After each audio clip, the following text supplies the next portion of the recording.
whole kerfuffle with the audio. This is better now. This is better now. This is better. Hi there, my name is Jordan. And I've stopped my religious watching of To Catch a Predator to explain what I think is on everybody's mind. I don't care if it actually is. Everybody is, of course, wondering what the heck is stagflation and how does it differ from inflation? Well, I'll be honest with you. I don't know, or I didn't know, not really, until I looked it up. And with my findings, allow me to present to you, what does the script say? What I know about inflation and stagflation.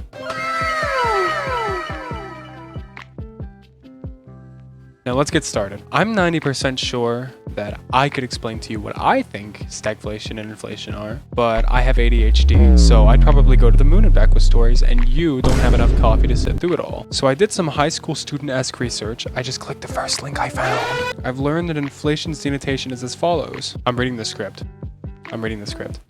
Pertaining to economics, inflation, or less frequently price inflation, that's what the nerds call it, is a general rise in the price level of an economy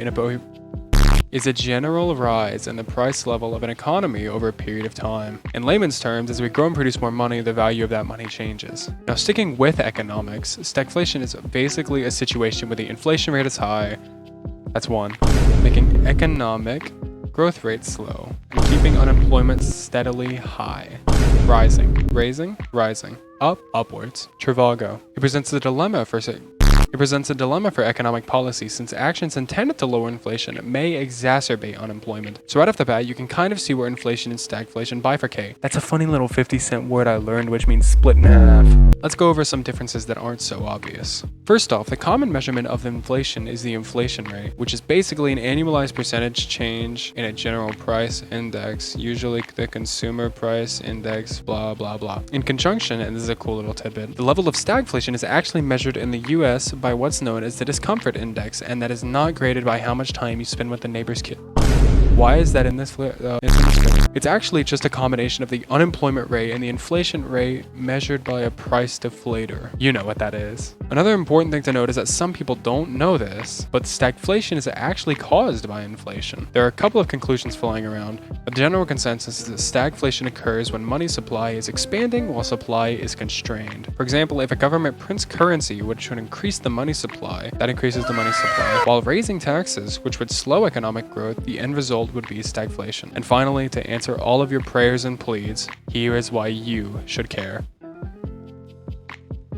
I don't care. Of course, we've learned that with stagflation, a country's citizens are affected by high rates of inflation and unemployment. That's a no-no. High unemployment rates further contribute to the slowdown of a country's economy, causing the economic growth rate to fluctuate no more than a single percentage point above or below zero. That's not a lot for the people in the back. But it's really an unnatural situation because inflation is not supposed to occur in a weak economy. In a normal market economy, slow growth prevents inflation. As a result, consumer demand drops enough to keep prices from rising.